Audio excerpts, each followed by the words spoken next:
Twelfth and NEET students, आप सबके exams होने वाले हैं, तो आप अच्छे से प्रिपरेशन करिए। जो भी एग्ज़ाम्स आपके हैं, जैसे नीट का एग्ज़ाम सितंबर में होने वाला है, तो उसके लिए भी आप अच्छे से प्रिपरेशन करिए, ठीक है। क्लास 12th के लिए कुछ इन्फॉर्मेशन है, कुछ नोटिफिकेशन है, उसको ध्यान से सुनिए। क्लास 12th स्टूडेंट जो है वो हमेशा ये सोचता है कि अभी जो मेरा यूनिट टेस्ट या हाफ ईयरली या आपका प्री बोर्ड जो भी आने वाले एग्ज़ाम्स हैं, उसमें ये सोचता है कि मेरा सिलेबस थोड़ा कम आए, ठीक है, या कुछ चैप्टर्स आएँ। तो ये आपकी गलत टेंडेंसी है। आप हमेशा ये सोचिए कि पूरा कंप्लीट जो सिलेबस आपको पढ़ाया गया अभी तक, वो सारा सिलेबस आ रहा है और वो सारे चैप्टर्स आप तैयार करिए, ठीक है। ऐसा इसलिए मैं बोल रहा हूँ क्योंकि होता क्या है कि आप जो अप्रैल मई मंथ में आप जो चैप्टर्स पढ़ते हैं या जून में जो चैप्टर्स पढ़ते हैं, वो चैप्टर्स आप दिसंबर जनवरी में जाकर भूल जाते हैं, ठीक है। अगर आप ये सोच रहे हैं कि वो चैप्टर्स हमने अप्रैल मई में जो पढ़ा उसको सीधे हम एग्ज़ाम्स में पढ़ेंगे, बोर्ड एग्ज़ाम में, तो ये आपकी भूल है। ये सबसे बड़ा आपका रॉन्ग स्टेप होगा। अगर आपको बोर्ड के एग्ज़ाम में अच्छे मार्क्स लाने हैं तो आपके स्टार्टिंग वाले भी चैप्टर्स रिवाइज़ होने चाहिए, ठीक है। जो करेंट चैप्टर है वो भी रिवाइज़ होना चाहिए और स्टार्टिंग वाले चैप्टर्स भी रिवाइज़ होने चाहिए। स्टार्टिंग के जो चैप्टर्स हैं वो अगर रिवाइज़ होगा तो आप जब आपके एग्ज़ाम्स आएंगे फाइनल के, ठीक है, बोर्ड के, तो उस समय आप रिलैक्स फील करेंगे, ठीक है। अदर स्टूडेंट्स के कंपैरिजन में आपके ऊपर प्रेशर कम होगा क्योंकि आपका चैप्टर ऑलरेडी तैयार है, प्रिपेयर है, ठीक है। और ये भी मैं बता दूं कि जब आप रिवाइज़ करते रहते हैं तो आप 12th अपीयरिंग में नीट भी क्वालिफाई कर सकते हैं, ठीक है ना। आप अगर रिवाइज़ करते रहते हैं पूरे सिलेबस को, अगर आप 11th भी रिवाइज़ कर सकते हैं तो बहुत अच्छी बात है। 11th का सिलेबस अगर आप साथ में लेके चल रहे हैं तो एट लास्ट होगा क्या कि आपका जो है नीट का एग्ज़ाम्स में आपके मार्क्स अच्छे आएंगे, ठीक है। बहुत सारे बच्चे ये करते हैं कि ओनली 12th को फोकस करते हैं और 11th के फोकस नहीं करते हैं 11th के सिलेबस को। तो उस कंडीशन में क्या होता है कि 12th वाले पोर्शंस के क्वेश्चंस तो हो जाते हैं बट 11th वाला आप भूल जाते हैं, ठीक है। तो आपको अगर नीट भी देना है नेक्स्ट ईयर आपको, तो आपका 11th का भी सिलेबस रिवाइज होना चाहिए, ठीक है। आपको 11th में किसी चैप्टर में आपको प्रॉब्लम है तो आप प्लेलिस्ट में हमारे 12th के और 11th के जो भी प्लेलिस्ट है उसको यूज़ कर सकते हैं आप, ठीक है ना। 12th के जो प्रीवियस वीडियो लेक्चर्स हैं वो भी आप रिवाइज कर सकते हैं और 11th के अगर आपके कोई चैप्टर्स आपका वीक है तो वो प्लेलिस्ट से आप सर्च करके उस टॉपिक को आप प्रिपेयर कर सकते हैं। और ये सब मैं इसलिए बोल रहा हूँ क्योंकि आपका बोर्ड भी अच्छा हो जाए और नीट भी अच्छा हो जाए जो नेक्स्ट आने वाला साल है आपका, ठीक है। तो ये मत सोचो आप कि सर जो है ये करेंट चैप्टर देगा या ओल्ड वाले चैप्टर्स देंगे, ये मत सोचो आप, ठीक है। आपका काम क्या है कि आप पूरे हॉनेस्टी के साथ अपना फुल एफर्ट लगा के किसी भी एग्ज़ाम को अच्छे से दीजिए, ठीक है। ये हम कोशिश कर रहे हैं कि आप हर एग्ज़ाम में अच्छे मार्क्स पाओ, ठीक है ना। तो ये मेरा मैसेज था। आप इस मैसेज को आई थिंक आपने समझ लिया होगा मैं क्या कहना चाह रहा हूँ। वैसे आज का जो लेक्चर है वो है आपका process of recombinant DNA technology, then हम पढ़ने वाले हैं PCR, then obtain foreign gene product और आज का लास्ट टॉपिक होगा बायोरिएक्टर, ठीक है। तो ये आज के टॉपिक है जिसमें फर्स्ट जो टॉपिक आज का है वो है process of recombinant DNA technology. Process of recombinant DNA technology में आपको बता दूं कि यहाँ पे सीरीज ऑफ इवेंट्स हैं, ठीक है। Processes of recombinant DNA technology में क्या है, सीरीज ऑफ इवेंट्स हैं या प्रोसेस हैं, ठीक है। और ये एक स्पेसिफिक सीक्वेंस में है, ठीक है। ये लाइन ध्यान दीजिएगा कि जो भी स्टेप्स हैं, ठीक है, जो भी रिकॉम्बिनेंट डीएनए टेक्नोलॉजी के जो भी स्टेप्स हैं वो एक सीक्वेंस में हैं। आप सीक्वेंस में चेंज नहीं कर सकते हैं, ठीक है। आपको सीक्वेंस याद भी होना चाहिए बिकॉज सीक्वेंस से क्वेश्चंस आ जाते हैं कि आप अगर recombinant DNA technology process follow कर रहे हैं तो उसमें कौन कौन से स्टेप हैं और कौन से स्टेप कहाँ पे हैं, उनका सीक्वेंस क्या है, तो वो सीक्वेंस आपको लर्न करना है, ठीक है। रिकॉम्बिनेंट डीएनए टेक्नोलॉजी के जो भी प्रोसीजर्स हैं उसमें ओवरऑल 6 to 7 स्टेप्स हैं, ठीक है। आपके सामने मैं उसको बताऊंगा भी, ठीक है, जिसमें मैंने मोस्टली स्टेप्स आपको पहले बता दिया है, ठीक है। जैसे कि डिज़ायर डीएनए को आइसोलेट करना, ठीक है, डिज़ायर्ड डीएनए को आइसोलेट करना इंटायर डीएनए मॉलिक्यूल्स में से, ठीक है। जैसे आपने किसी सेल से डीएनए निकाला, पूरा इंटायर डीएनए निकाला और फिर उसमें से आपने डिज़ायर्ड डीएनए को कट करके आइसोलेट किया, ठीक है।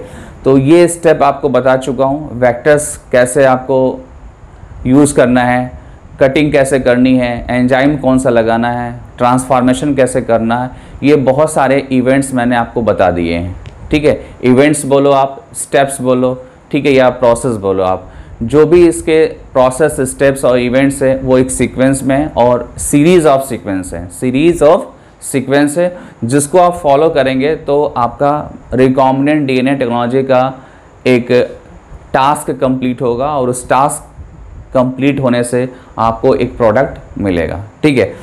तो अभी तो क्या करते हैं, अभी हम ये करते हैं कि पहले सीक्वेंस देख लेते हैं कि सीक्वेंस क्या है आपके processes of recombinant DNA technology में, ठीक है। पहला पॉइंट ये है कि सेवरल स्टेप्स होते हैं रिकॉम्बिनेंट डीएनए टेक्नोलॉजी में, ठीक है, और ये स्पेसिफिक मैनर में होते हैं, जो कि मैंने अभी जस्ट बताया आपको कि ये स्पेसिफिक मैनर में होंगे, इनका सीक्वेंस एक होगा, ठीक है। सीक्वेंस में आप एक बार देखिए क्या है सीक्वेंस। फर्स्ट जो है आपका स्टेप आइसोलेशन ऑफ डीएनए, ठीक है। आइसोलेशन ऑफ डीएनए ये हमको पढ़ना है, ठीक है, अभी इसको मैंने डिस्कस नहीं किया है, बट फ्रेगमेंटेशन ऑफ डीएनए जो है ये मैं डिस्कस कर चुका हूँ। Fragmentation of DNA by restriction enzymes, ये जो आपका टॉपिक है ये ऑलरेडी डिस्कस है, ठीक है। तो इसमें आपको परेशान होने की ज़रूरत नहीं है, ठीक है। आप एक बार क्या करना है, आपको नोट्स को रिवाइज़ करना है, जो भी आपने वीडियो लेक्चर्स देख के नोट्स बनाए हैं वो नोट्स आप रिवाइज़ करिए, और अगर आपको लगता है कि वीडियो फिर से देखना चाहिए तो एक बार वीडियो आप देख सकते हैं, ठीक है। प्रीवियस वीडियो लेक्चर प्लेलिस्ट से जाइए, वहाँ से निकालिए और देखना स्टार्ट कर दीजिए, ठीक है। देन थर्ड नंबर पे देखिए, थर्ड नंबर पे क्या है, आइसोलेशन ऑफ डिजायर्ड फॉरेन और एलियन डीएनए, ठीक है। डिजायर्ड फॉरेन और एलियन सेम थिंग है, ठीक है, इसमें कोई भी चेंज नहीं है। डिजायर्ड वही है, वही एलियन है और वही फॉरेन डीएनए है, ठीक है। देन आपको क्या करना है, ligation of the DNA fragments into the vectors, ठीक है। वेक्टर्स में फॉरेन डीएनए को आप क्या करते हैं, लाइगेट करते हैं, ठीक है। तो ये भी मैंने बताया है, ठीक है, इसमें भी आपको सोचने की कोई ज़रूरत नहीं है, ये भी स्टेप मैंने बताया आपको, ठीक है। देन आते हैं transferring the recombinant DNA into the host, that means यहाँ पे बात हो रही है ट्रांसफॉर्मेशन की, ठीक है। किसकी बात हो रही है, ट्रांसफॉर्मेशन की बात हो रही है फिफ्थ स्टेप में, और ट्रांसफॉर्मेशन भी मैं ऑलरेडी डिस्कस कर दिया हूँ, ठीक है। देन आते हैं culturing the host cells in a medium at a large scale, ठीक है। ये आपको अभी नहीं बताया है तो इसको मैं डिस्कस करूँगा, और यहाँ पे एक्चुअली मैं डिस्कस क्या करूँगा, बायो रिएक्टर, ठीक है। आपके सामने ये जो डायग्राम दिख रहा है ये बायो रिएक्टर का है, और इस बायो रिएक्टर से हम क्या करेंगे, अपने प्रोडक्ट को लार्ज स्केल में बनाएंगे। जो भी आपका ऑब्जेक्टिव है या आपका जो भी प्रोडक्ट है जो बनाना है उसको लार्ज स्केल में बनाने के लिए आप बायो रिएक्टर का यूज़ करेंगे, ठीक है, और ये मुझे बताना है, ठीक है। देन लास्ट जो है आपका स्टेप है वो है extraction of the desired product, मतलब कि जब प्रोडक्ट फॉर्म हो जाएगा तो कैसे इसको आप सेपरेट करेंगे, उसको कैसे प्यूरिफाई करेंगे, ठीक है। उसको ओवरऑल आप बोल सकते हैं कि उसका डाउन स्ट्रीम प्रोसेसिंग कैसे करेंगे, ठीक है। तो डाउन स्ट्रीम प्रोसेसिंग भी अभी मुझे पढ़ाना है, वो अभी बाकी है, ठीक है। तो एक बार आप देखिए पूरे सीक्वेंस में आपने क्या क्या पढ़ा है और क्या क्या नहीं पढ़ा है। जो फर्स्ट है वो आपने नहीं पढ़ा है, ठीक है, तो मैंने उसको टिक कर दिया है रेड पेन से, तो उसमें आपको कन्फ्यूज़न आई होप नहीं होना चाहिए आपको। ये मुझे पढ़ाना है, देन 6 नंबर वाला टॉपिक पढ़ाना है और 7 नंबर वाला टॉपिक पढ़ाना है, ठीक है। 6 नंबर में मुझे बायो रिएक्टर पढ़ाना है, ठीक है, और 7 नंबर में मुझे बताना है डाउन स्ट्रीमिंग प्रोसेसिंग, ठीक है। तो ये आपका बाकी है। फर्स्ट नंबर में जस्ट अभी डिस्कस करने जा रहा हूँ, ठीक है। तो फर्स्ट नंबर आप देखिए एक बार।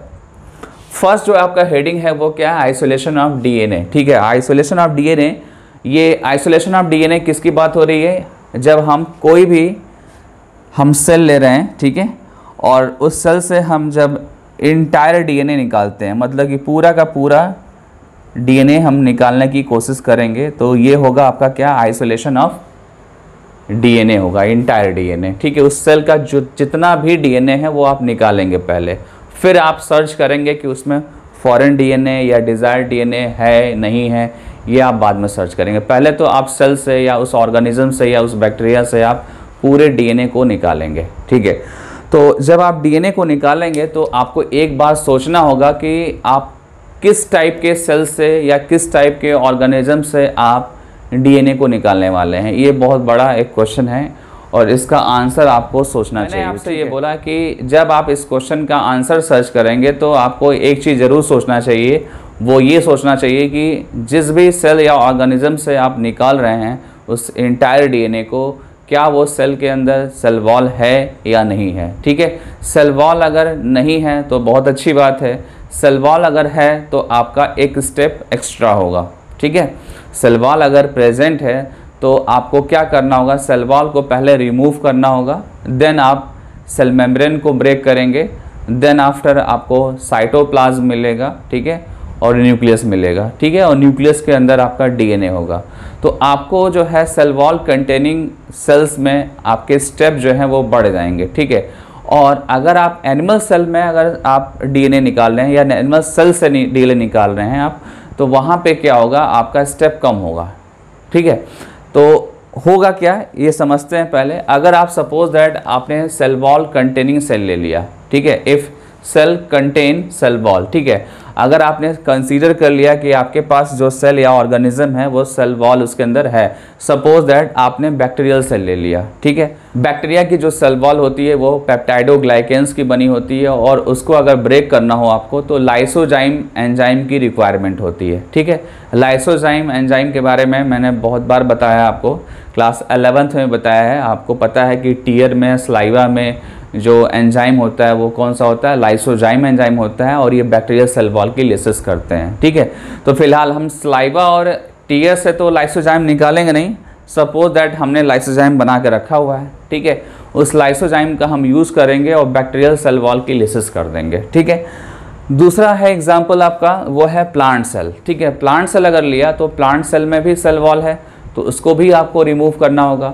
और प्लांट सेल वॉल जो होता है वो सेलुलोज का बना होता है, उसमें जो मेजर मॉलिक्यूल्स होते हैं वो सेलुलोज होते हैं। सेलुलोज को ब्रेक करने वाला जो एंजाइम्स होता है वो होता है सेलुलेजेस। क्या होता है, सेलुलेजेस। यहाँ पे मैंने मेंशन कर रखा सेलुलेजेस। सेलुलेजेस एंजाइम बैक्टीरियल सेल वॉल की लिसिस करता है और बैक्टीरियल सेल वॉल फिर रिमूव हो जाता है। ठीक है, देन अगर आप कंसीडर करते हैं कि आपका सेल फंगल सेल है, ठीक है, अगर आपको फंगस से डीएनए निकालना है तो आपको ये पता होना चाहिए कि फंगस में भी सेल वॉल होता है और फंगस का जो सेल वॉल होता है वो काइटिन का बना होता है। ठीक है, ये भी आपको पता है, बायोमॉलिक्यूल्स में मैंने आपको बताया था कि फंगल सेल वॉल जो होती है वो काइटिन से बनी होती है और काइटिन को ब्रेक करने वाला जो एंजाइम है वो क्या है, काइटिनेज है। क्या है, काइटिनेज है।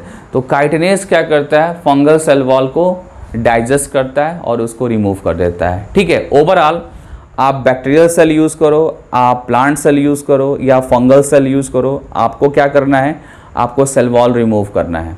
ठीक है, आपको सेल वॉल रिमूव करना है और जब आप सेल वॉल रिमूव कर देते हैं तो रेस्ट जो पार्ट बचता है वो क्या हो, बचता है आपका प्रोटोप्लास्ट। ठीक है, ध्यान देना आप लोग, ये मैं टर्म पहले ही बता रखा है, प्रोटोप्लास्ट। ठीक है, तो प्रोटोप्लास्ट बचेगा। ठीक है, प्रोटोप्लास्ट वो बैक्टीरियल सेल का भी हो सकता है, प्लांट सेल का भी हो सकता है और फंगल सेल का भी हो सकता है। ठीक है, इसके बाद क्या करना है आपको, इसके बाद आपको अटैक करना है सेल मेम्ब्रेन को। ठीक है, आपने अगर सेल वॉल कंटेनिंग सेल लिया तो उसका आउटर मोस्ट जो होता है वो सेल वॉल होता है और सेकेंड आउटर मोस्ट होता है सेल मेम्ब्रेन।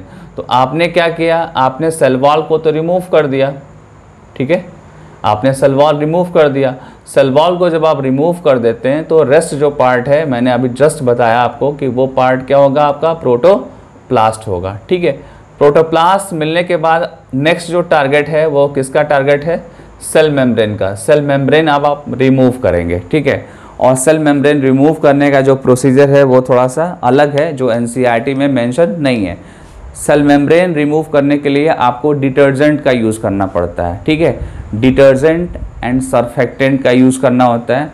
ये जो डिटर्जेंट है ये सेल मेम्ब्रेन को ब्रेक कर देते हैं, लिपिड्स को जो है वो डिस्प्लेस कर देते हैं, या ऐसे कह लिए कि लिपिड्स को वो यूज़ कर लेते हैं और यूज़ करके उसको ब्रेक कर देते हैं। ठीक है, तो जब ऐसा होगा तो क्या होगा, सेल मेम्ब्रेन भी ब्रेक हो जाएगा और देन इस सेल का जो अंदर का मटेरियल है वो बाहर आ जाएगा। ठीक है, अंदर का मटेरियल जब बाहर आएगा तो उसमें क्या होंगे, सेल के डेबरीज होंगे, ठीक है। जब भी कोई सेल ब्रेक होगा तो उसके बहुत सारे मेम्ब्रेन, छोटे छोटे वेसिकल्स, ठीक है, वो होंगे और साथ में मॉलिक्यूल्स होंगे। मॉलिक्यूल्स में माइक्रो मॉलिक्यूल्स, मैक्रो मॉलिक्यूल्स, ठीक है, ये सब होंगे, ठीक है, जिसको आप सेंट्रीफ्यूज करके अलग कर सकते हैं, ठीक है, जिसको आप सेंट्रीफ्यूज करके अलग कर सकते हैं। लेकिन लास्ट में आपको क्या मिलेगा, कुछ मेजर मॉलिक्यूल्स मिलेंगे, जैसे कि आपको डीएनए मिलेगा, आपको आरएनए मिलेगा और आपको प्रोटीन मिलेगा, ठीक है। आपका जो टास्क है उस टास्क में डीएनए यूज़ होने वाला है, तो एनी हाउ हमको डीएनए को सेव रखना है, क्योंकि डीएनए ही जेनेटिक मटेरियल है और यही जेनेटिक मटेरियल जो है आपका ऑर्गेनिजम्स में मिलेगा आपको, और इसी से रिलेटेड आपको वर्क करना है। जो आपका रिकॉम्बिनेंट डीएनए टेक्नोलॉजी का जो प्रोसीजर है उसमें डीएनए की रिक्वायरमेंट्स थी आपको, तो आपको एनी हाउ डीएनए को आइसोलेट करना है, तो आपको डीएनए को सेव करना होगा, ठीक है। और एट द सेम टाइम आपको आरएनए और प्रोटीन को क्या करना है, ब्रेक करना है, ठीक है। तो आरएनए और प्रोटीन को ब्रेक करने वाले जो एंजाइम्स हैं वो अगर आप यूज़ कर लेंगे तो आरएनए अपने सब यूनिट्स में ब्रेक हो जाएंगे, ठीक है। सिमिलरली प्रोटीन भी अपने सब यूनिट्स में ब्रेक हो जाएंगे। आरएनए अगर सब यूनिट्स में ब्रेक होते हैं तो वो न्यूक्लियोटाइड्स में टूटेंगे, या फर्दर उसके बाद भी उनके सब यूनिट्स होते हैं वो उसमें ब्रेक हो जाएंगे। प्रोटीन जब ब्रेक होगा तो वो अमीनो एसिड में टूट जाएंगे, ठीक है। लास्ट में आपको क्या बचेगा, लास्ट में आपको मिलेगा डीएनए मिलेगा, ठीक है। क्या मिलेगा आपको, डीएनए मिलेगा, और उस डीएनए को आप चिल्ड एथेनॉल से ट्रीट करेंगे, ठीक है। ये पॉइंट याद रखना, ये एमसीक्यू में आता है। चिल्ड एथेनॉल का यूज़ करेंगे और चिल्ड एथेनॉल जैसे यूज़ करेंगे डीएनए प्रेसिपिटेट हो जाएगा, ठीक है। डीएनए क्या हो जाएगा, प्रेसिपिटेट हो जाएगा। आप जब एनसीईआरटी देखेंगे तो एनसीईआरटी में एक ट्यूब जैसा डायग्राम बना होगा और नीचे जो है आपका डीएनए होगा, और इस डीएनए को आप एक रॉड से बाहर निकालेंगे, ठीक है। आप सपोज दैट ये आपका ये ट्यूब है और इस ट्यूब के बॉटम में डीएनए है, ठीक है। और डीएनए को क्या किया आपने, ग्लास रॉड से कुछ इस तरीके से निकाला, ठीक है। ये जो निकालने का प्रोसीजर है इसको बोलते हैं डीएनए स्पूलिंग। क्या बोलते हैं इसको, स्पूलिंग बोलते हैं, ठीक है। आप जब एनसीईआरटी पढ़ेंगे तो एनसीईआरटी के डायग्राम के नीचे एक टर्म यूज़ किया गया है जो यूजुअली स्टूडेंट जो है इसको ध्यान नहीं देते हैं। वो टर्म क्या है, स्पूलिंग। क्या है वो, स्पूलिंग, ठीक है। स्पूलिंग का मतलब क्या है कि जब आपने उस ट्यूब से डीएनए को निकाला, प्रेसिपिटेट डीएनए को, तो उस निकालने के प्रोसेस को आप स्पूलिंग बोलेंगे, ठीक है। एक बार फिर से रिपीट कर दूं पूरे प्रोसीजर को। पहले हमने क्या किया, सेल वॉल रिमूव किया, सेल वॉल का मैंने कई बार रिपीट किया है। देन क्या किया हमने, सेल मेम्ब्रेन रिमूव किया। सेल मेम्ब्रेन जब रिमूव किया उसके बाद से साइटोप्लाज्म का पूरा कंटेंट वो बाहर आ गया। उसमें मॉलिक्यूल्स थे डिफरेंट साइज़ के, माइक्रो मैक्रो मॉलिक्यूल्स, और सेल के जो मेम्ब्रेन हैं उनके डेबरीज, मेम्ब्रेन के डेबरीज, उनके टुकड़े, उनके फ्रेगमेंट्स, ठीक है। और जो आपके सेल ऑर्गेनल्स हैं like endoplasmic reticulum, Golgi apparatus, उनके भी मेम्ब्रेन जो होते हैं वो सारे जो हैं वहाँ पे अवेलेबल होंगे, और उनको क्या करना है, आपको डाइजेस्ट करना है, उनको सेपरेट करना है, ठीक है। जब आप सेपरेट कर लेंगे सेंट्रीफ्यूज करके, तो लास्ट में आपको मेजर जो मॉलिक्यूल्स मिलेंगे वो मिलेंगे आरएनए, प्रोटीन और डीएनए। आपको डीएनए यूज़ करना है रिकॉम्बिनेंट डीएनए टेक्नोलॉजी में, ठीक है।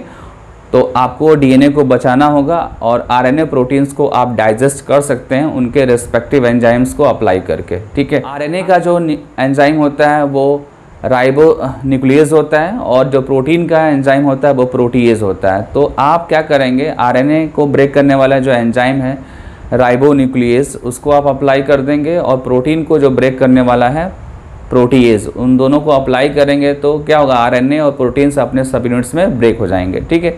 जब ब्रेक हो जाएंगे तो सिर्फ आपको क्या मिलेगा, लास्ट में आपको डीएनए मिलेगा, और डीएनए को आप क्या करेंगे, चिल्ड एथेनॉल का यूज़ करके आप प्रेसिपिटेट कर देंगे, और लास्ट में उसको ग्लास रॉड से बाहर उसको निकाल देंगे। जब बाहर निकालेंगे तो उस प्रोसेस को क्या बोलेंगे आप, स्पूलिंग बोलेंगे, ठीक है। जब आप निकाल देंगे पूरे डीएनए को, उसके बाद से आपको क्या करना है, रिस्ट्रिक्शन एंडोन्यूक्लियेजेस से ट्रीट कराएंगे, ठीक है, जो मैं ऑलरेडी आपको बता चुका हूँ। सेकेंड स्टेप मैंने ऑलरेडी डिस्कस कर लिया है, ठीक है। इसमें करना क्या होता है, आप रिस्पेक्टिव रिस्ट्रिक्शन एंडोन्यूक्लियेजेस को अप्लाई करना है, जैसा आपको फ्रेगमेंट चाहिए या जो भी डिज़ायर डीएनए चाहिए उसके अकॉर्डिंग आप रिस्ट्रिक्शन एंजाइम अप्लाई कर देंगे। रिस्ट्रिक्शन एंजाइम्स उस डीएनए को क्या करेगा, वो कट कर देगा, ठीक है, डिफरेंट फ्रेगमेंट्स में। फिर आप एगरोज जेल इलेक्ट्रोफोरेसिस आप अप्लाई करेंगे और आपको लास्ट में आपको फॉरेन डीएनए मिल जाएगा। उस फॉरेन डीएनए को आप वेक्टर में लगा देंगे। जो फोर्थ स्टेप है उसमें क्या कर रहे हैं आप, फॉरेन डीएनए को आप वेक्टर में लाइगेट कर दे रहे हैं और फिफ्थ वाले में क्या कर रहे हैं आप, ट्रांसफॉर्म कर दे रहे हैं। ठीक है, ट्रांसफॉर्म करने के बाद से आपको पता है ना कि होता क्या है कि कोई जो भी सेल, होस्ट सेल आपने लिया है उसके अंदर वो आपका फॉरेन डीएनए आ जाता है। ठीक है, फॉरेन डीएनए विथ वेक्टर आ जाता है और अगर ऐसा हो जाता है तो बोलते हैं कि ट्रांसफॉर्मेशन हो गया। ठीक है, ये प्रोसेस मैंने डिटेल आपको बताया है। ठीक है, इसमें सेलेक्टिव मार्कर्स वगैरह भी यूज़ करते हैं। सेलेक्टिव मार्कर्स की पूरी स्टोरी मैंने आपको ऑलरेडी बताई हुई है कि सेलेक्टिव मार्कर्स किस तरीके से ट्रांसफॉर्म और नॉन ट्रांसफॉर्म सेल्स को डिस्क्रिमिनेट करने में हेल्प करते हैं और इवन वो रिकॉम्बिनेंट और नॉन रिकॉम्बिनेंट को भी डिस्क्रिमिनेट करते हैं। ठीक है, ओवरऑल आपको ये समझना है कि जब भी फॉरेन डीएनए होस्ट सेल के अंदर चला जाएगा, अब उस होस्ट सेल को आपको या ट्रांसफॉर्म सेल्स को आगे आपको यूज़ करना है। ठीक है, यूज़ कहाँ पे करेंगे आप, जब उसको लार्ज स्केल में मल्टीप्लाई करेंगे। ठीक है, कहाँ पे मल्टीप्लाई करवाएंगे उसको आप, बायोरिएक्टर में। ठीक है, जो भी आपको transform cells as a sample मिलेगा उसको क्या करना है, उसको आपको लार्ज स्केल में बनाना है। ठीक है, लार्ज स्केल में बनाना है और लार्ज स्केल में बनाने के लिए आप बायोरिएक्टर का यूज़ करेंगे। ठीक है, ट्रांसफॉर्मेशन प्रोसेस के बाद जो भी ट्रांसफॉर्म सेल्स मिलता है, ठीक है, वो जो ट्रांसफॉर्म सेल्स है उसके अंदर क्या होता है, फॉरेन डीएनए होता है। ठीक है, फॉरेन डीएनए होता है विथ वेक्टर। ठीक है, सपोज दैट ये जो पार्ट है ये फॉरेन डीएनए का है और ये वेक्टर का पार्ट है। ठीक है, ये जो फॉरेन डीएनए हमने लिया, ठीक है, इस फॉरेन डीएनए को आप अगर ऐसे सोच लें कि इसको आपको एक्सप्रेस कराना है। ठीक है, क्या कराना है, इसको एक्सप्रेस कराना है। ठीक है, एक्सप्रेस कराने का मतलब इससे आपको प्रोटीन गेन करना है। तो अगर ऐसा करना है तो आपको वेक्टर कैसा लेना पड़ेगा, आपको वेक्टर लेना होगा एक्सप्रेसिव वेक्टर। ठीक है, मैंने आपको प्रीवियस लेक्चर्स में बताया है कि जब आपको प्रोटीन बनाना हो या जीन को एक्सप्रेस कराना हो आपको, तो उसके अकॉर्डिंग आप वेक्टर्स लेंगे और वेक्टर जो होगा यहाँ पे वो क्या होगा, आपका एक्सप्रेसिव वेक्टर होगा। एक्सप्रेसिव वेक्टर्स इस होस्ट सेल्स को यूटिलाइज करके और फॉरेन डीएनए और अपने भी डीएनए को वो एक्सप्रेस कराता है और फाइनली वो प्रोटीन बनाता है। ठीक है, और यही हमारा क्या है, टारगेट प्रोटीन है। ये क्या है, हमारा टारगेट प्रोटीन है। आप एग्जाम्पल ले लो, आप एक एग्जाम्पल अगर आप ले लेते हैं तो ज़्यादा आपको समझ में आएगा। एग्जाम्पल में आप ले लो इंसुलिन। ठीक है, इंसुलिन क्या है, एक पेप्टाइड है। मैंने आपको बताया है इसको बायोमॉलिक्यूल्स 11th में कि इंसुलिन क्या होता है, पेप्टाइड होता है 51 अमीनो एसिड्स का ये पेप्टाइड है और पेप्टाइड भी एक्सप्रेशन के बाद ही फॉर्म होता है। पेप्टाइड और protein expression wise same thing है।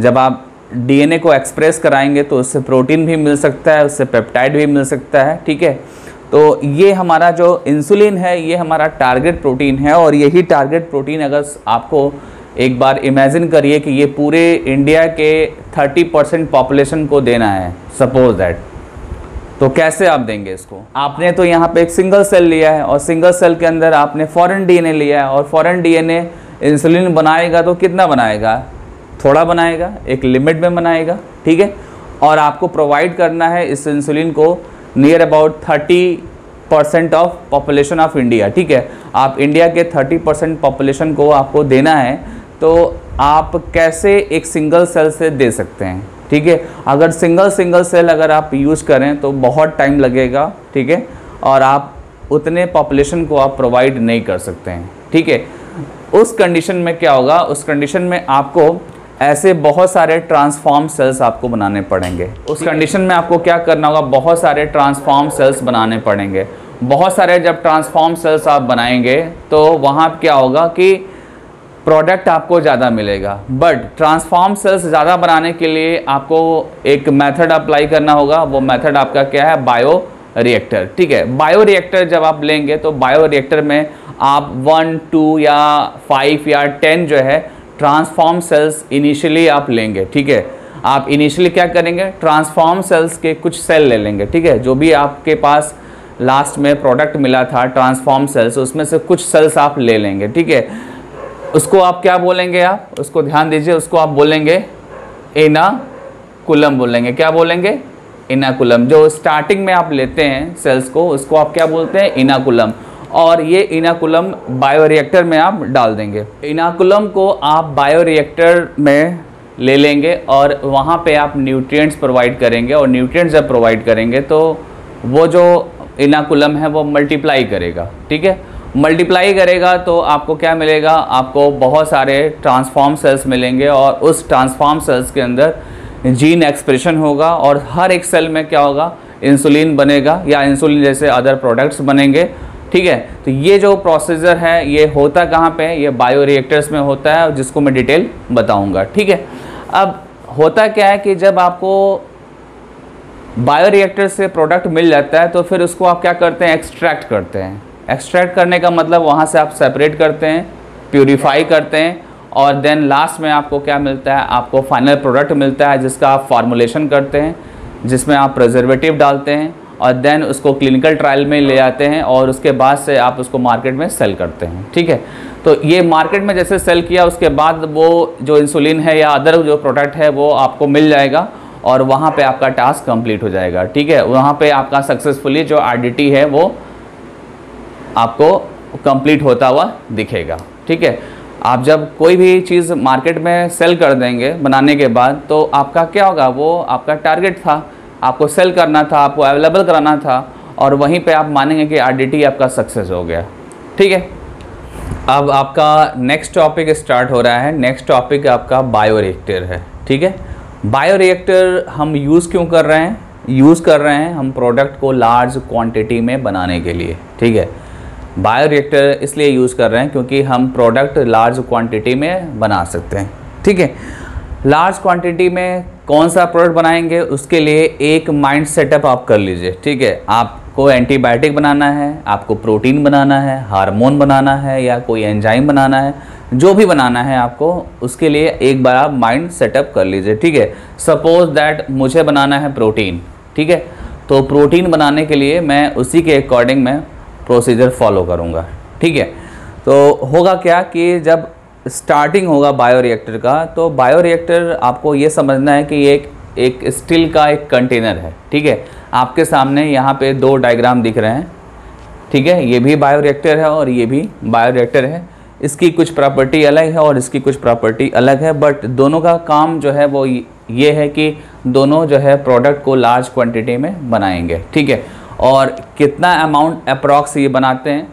100 से लेकर 1000 लीटर तक इस कंटेनर में, दोनों कंटेनर में प्रोडक्ट जो है बन सकते हैं, या ट्रांसफॉर्म सेल्स मल्टीप्लाई कर सकते हैं, और फिर उससे आप प्रोटीन निकाल लेंगे, जो भी आपको मिल जाए प्रोटीन।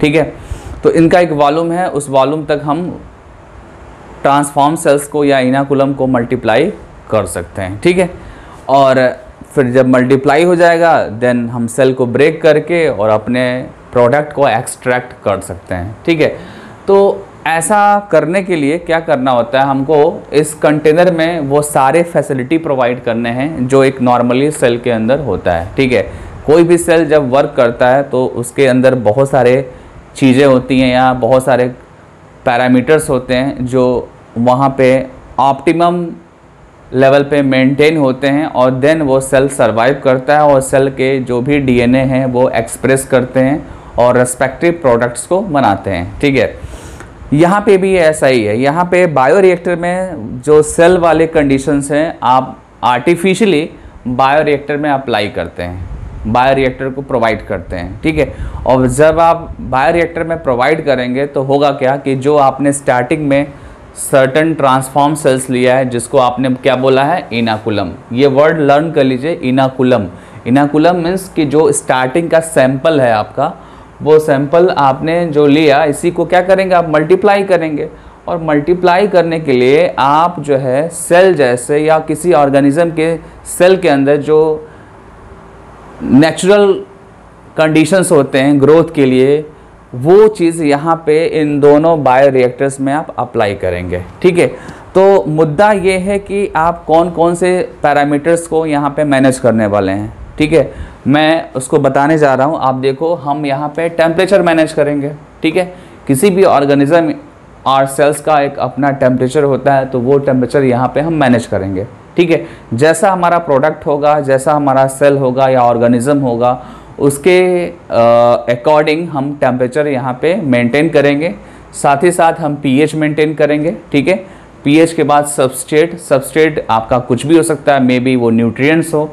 ठीक है, तो न्यूट्रिएंट्स अगर हम न्यूट्रिएंट्स मान रहे हैं लाइक ग्लूकोज, लैक्टोज, फ्रक्टोज, जो भी लिया आपने वो क्या है, सबस्ट्रेट है, और उस सबस्ट्रेट से इस ट्रांसफॉर्म सेल्स को एनर्जी मिलेगी। ठीक है, तो वो भी प्रोवाइड किया, सॉल्ट प्रोवाइड किया, ठीक है, विटामिन्स प्रोवाइड किया, ऑक्सीजन प्रोवाइड किया। ठीक है, तो ऐसे ही डिफरेंट कंपोनेंट्स को हम आर्टिफिशियली देंगे, किसको, बायोरिएक्टर को देंगे, और देन वो बायोरिएक्टर के अंदर क्या होगा, सेल जो होगा वो मल्टीप्लाई करेगा, सेल के नंबर इंक्रीज करेंगे।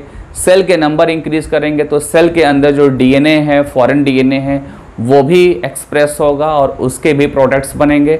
सपोज दैट आपने 10 सेल्स, ट्रांसफॉर्म सेल्स लिया था at the initial level, inoculum के फॉर्म में लिया था, 10 सेल्स लिया था, और आफ्टर 5 आवर्स, ठीक है, आफ्टर 5 आवर्स जो है आपने देखा कि वो जो 10 सेल्स थे वो लैक्स में कन्वर्ट हो गए। सपोज दैट 10 लैक्स में कन्वर्ट हो गए। ठीक है, तो 10 लैक्स में कन्वर्ट हो गए, तो 10 लैक्स में जो फॉरेन डीएनए होगा वो फॉरेन डीएनए एक्सप्रेस करेगा, तो प्रोडक्ट्स बनेंगे और वो प्रोडक्ट उस सेल के अंदर होंगे। ठीक है, तो ये जो चीज़ मैंने बताया, ओवरव्यू के फॉर्म में बताया, ये इतना आसान नहीं होता है। ठीक है, इसके लिए आपको बहुत सारे पैरामीटर्स को हमेशा, जब तक कि ये प्रोसेस होता है तब तक आपको मेंटेन करना होता है। ठीक है, और यहाँ पे एक चीज़ मैं बता दूँ कि जो आपने बायोरिएक्टर का यहाँ पर डायग्राम बनाया है, ठीक है, ये जो डायग्राम है ये कंटिन्यूअस कल्चर सिस्टम का है, या ऐसे बोल सकते हैं कंटिन्यूअस कल्चर बायोरिएक्टर सिस्टम का ये डायग्राम है, और ये डायग्राम मैंने एनसीईआरटी से बनाया है। ठीक है, एनसीईआरटी के दोनों डायग्राम हैं, बस क्या है सीक्वेंस मैंने चेंज कर दिया है। सेकेंड डायग्राम एनसीईआरटी में ये है और फर्स्ट डायग्राम ये है, और दोनों में मैंने बताया क्या है, ये दोनों बायोरिएक्टर हैं, और दोनों बायोरिएक्टर जो है वो किस फॉर्मेट पे काम कर रहे हैं, कंटिन्यूअस कल्चर सिस्टम पे काम कर रहे हैं। इसका मतलब कि दोनों लगातार प्रोडक्ट्स बना रहे हैं, दोनों लगातार प्रोडक्ट्स बना रहे हैं, तो लगातार हमको हर एक चीज़ क्या होगा, मेंटेन करना होगा।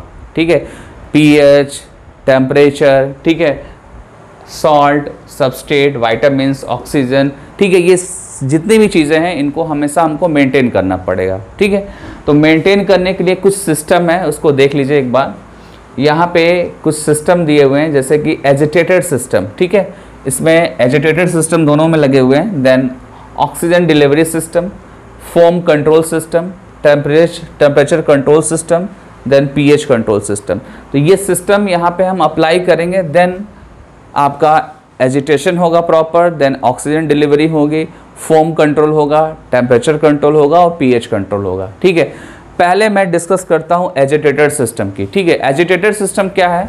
एजिटेटेड सिस्टम सिंपली आप समझिए कि जैसे आपका मिक्सर ग्राइंडर होता है, उसमें आप जब सॉस वगैरह बनाते हैं तो क्या होता है, वहाँ पे आप वेजिटेबल्स या उनके पार्ट्स आप डाल देते हैं और देन आप बटन को ऑन करते हैं और वो रोटेट करता है। ठीक है, जब रोटेट करता है तो लास्ट में आपको क्या मिलते हैं, फाइन पार्टिकल्स मिलते हैं। ठीक है, सिमिलरली यहाँ पे भी एजिटेटेड सिस्टम जो है एक मोटर से कनेक्टेड है और वो क्या हो रहा है, रोटेट हो रहा है, आपके सामने दिख रहा है। ये भी क्या है, आपका एजिटेटेड सिस्टम है और ये भी क्या है, आपका एजिटेटेड सिस्टम है। इस एजिटेटेड सिस्टम में थोड़ा डिफरेंस है, यहाँ पे ब्लेड लगे हुए हैं। ठीक है, यहाँ पे ब्लेड लगे हुए हैं और ये ब्लेड जो है इसके कंपैरिजन में थोड़ा ज़्यादा बेहतर तरीके से मिक्सिंग करेंगे, अच्छे तरीके से मिक्सिंग करेंगे, क्योंकि यहाँ पे ब्लेड है और यहाँ पे ब्लेड नहीं है, बट एजिटेटेड सिस्टम दोनों में है। ठीक है, और एजिटेटर का मीनिंग जो है यहाँ पे वो सिंपली क्या है, मिक्स करना। ठीक है, किसको मिक्स करेगा, इसके अंदर जो भी कंपोनेंट्स लिया है वो मिक्स होगा। जैसे कि आपने स्टार्टिंग में इनाकुलम लिया, ठीक है, इनाकुलम अगर सपोज दैट आपने 10 लिया तो वो जो 10 है वो फर्दर मल्टीप्लाई होगा, तो 10 से 20 होगा, 100 होगा, 200 होगा, 500 होगा। तो यहाँ पे बहुत सारे सेल्स मिलेंगे, यहाँ पे भी बहुत सारे सेल्स मिलेंगे, साथ में न्यूट्रिएंट्स होगा। ठीक है, सपोज दैट आपने ग्लूकोज लिया है, सुक्रोज लिया है या कोई और सबस्ट्रेट लिया है आपने जो न्यूट्रिएंट्स की तरह है, और साथ में आपने वाइटामिन्स लिया है, सॉल्ट लिया है, ऐसे बहुत सारे चीज़ें होती हैं। आप सप्लीमेंट भी यहाँ पे मेंशन कर सकते हैं। वो जब आप सारी चीज़ें लेते हैं तो उनको क्या करना होता है, मिक्स करना होता है, ठीक है। अगर मिक्स नहीं करेंगे तो हर एक कंपोनेंट सेल को प्रोवाइड नहीं हो पाएंगे, ठीक है। प्रॉपर मिक्सिंग के बाद प्रोवाइड होंगे। अगर मिक्सिंग प्रॉपर नहीं है तो हर एक न्यूट्रिएंट्स, ऑक्सीजन प्रोवाइड नहीं हो सकते हैं सारे सेल्स को, इसलिए एजिटेटेड सिस्टम को यहाँ पे इम्प्लांट किया गया है, ठीक है। अब आते हैं oxygen delivery system. Oxygen delivery system थोड़ा कॉम्प्लेक्स है, ठीक है। इसको मैं थोड़ा सा डिटेल में समझाता हूँ। एक्चुअली क्या होता है कि बायोरिएक्टर्स में जो है, जो आपके सामने दिख रहा है बायोरिएक्टर्स, यहाँ पे एरोबिक सेल्स भी मल्टीप्लाई कर सकते हैं और एनारोबिक सेल्स भी मल्टीप्लाई कर सकते हैं, ठीक है। ऑक्सीजन डिलीवरी जो सिस्टम है ये एक्चुअली में डिस्कस बेहतर तब होता है जब आप एरोबिक कंडीशंस लें, ठीक है। आप एनारोबिक भी ले सकते हैं, ऐसा नहीं है कि आप एनारोबिक सेल्स में आप रिकॉम्बिनेंट डीएनए टेक्नोलॉजी अप्लाई नहीं कर सकते हैं या उसके प्रोडक्ट नहीं होते हैं। वहाँ पे भी आपको सेम आपको आरडीटी अप्लाई करना है और वहाँ पे भी आप प्रोडक्ट गेन कर सकते हैं, ठीक है। बट आप ये कंसीडर करिए कि आपने जो सेल लिया है या इनाकुलम लिया है या ट्रांसफॉर्म सेल्स लिया है वो एरोबिक वाले हैं, ठीक है। और एरोबिक को क्या चाहिए, ऑक्सीजन चाहिए, ठीक है। क्या चाहिए, ऑक्सीजन चाहिए। और ऑक्सीजन आप देख रहे हैं कि यहाँ पे ऑक्सीजन की सप्लाई हो रही है। देख रहे हैं यहाँ पे स्टेराइल एयर जा रहा है, ठीक है। तो स्टेराइल एयर में आपको ऑक्सीजन हो सकता है, ठीक है। यहाँ पे भी आपको एयर मिल रहा है, आप देख सकते हैं यहाँ पे बहुत सारे पोर्स हैं, ठीक है। यहाँ पे जो पोर्स है उसका सिस्टम थोड़ा अलग है, इसको समझ लीजिए आप, ठीक है। यहाँ पे ये जो दिख रहा है एक सर्कुलर ट्यूब है, जैसे कि ये ट्यूब मैं बना रहा हूँ, ऐसे ट्यूब है और ट्यूब में बहुत सारे होल्स हैं। क्या है, बहुत सारे होल हैं, ठीक है। ये जो होल है ये यहाँ से क्या निकल रहा है, आपका एयर निकल रहा है, ठीक है।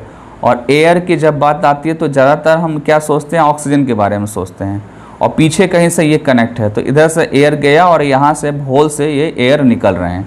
एयर निकल रहे हैं तो एयर निकलने का जो यहाँ पे होल्स के थ्रू जो बताया गया है वो इसलिए क्योंकि होल के थ्रू जब एयर निकलेगा तो प्रॉपरली डिस्ट्रीब्यूट होगा एयर, दैट मीन्स कि ऑक्सीजन प्रॉपरली डिस्ट्रीब्यूट होगा।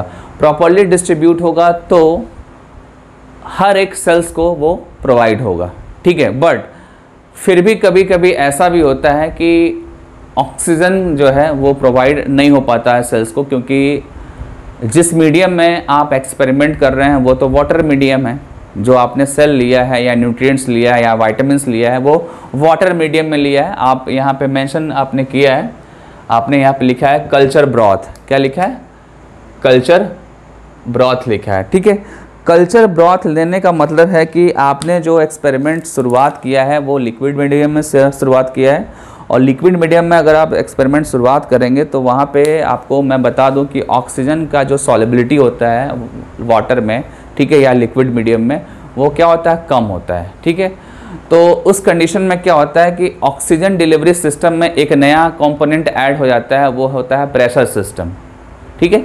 क्या होता है वो, प्रेशर सिस्टम होता है, जिसको आप कंप्रेशर भी बोल सकते हैं, ठीक है। क्या बोल सकते हैं, कंप्रेशर।